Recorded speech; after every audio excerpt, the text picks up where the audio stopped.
Maraming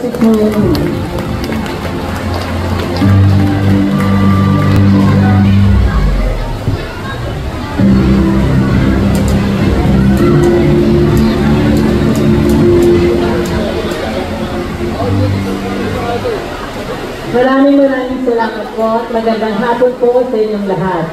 At na yung magtutulungan, yun ang importante. Maraming salamat sa aking husband na nandito.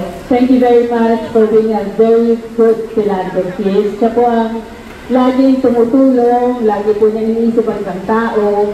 Kaya po nagpapasalamat ako sa Diyos na magkasama kami ngayon. At ang mensahe ko po sa inyong mga bata, nakikinig kayo. Nakikinig kayo. Very good.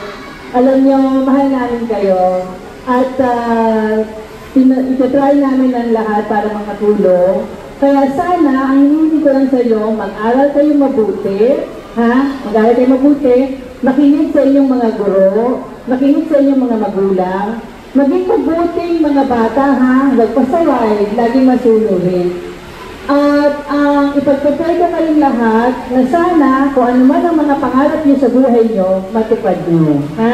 Pero kailangan mag-aral kayo mabuti, walang pasaway, at saka laging susunod sa kagulan, Tapos, unang-una, laging magdadasal sa Diyos, yung importante.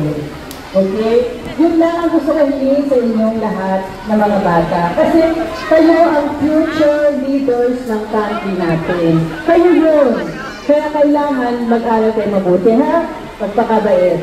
Yun lang ang gusto kong i-mensahe sa inyo. May God bless you all. God bless and take care. Thank you. Thank you po, Ma'am and Sir Cubales.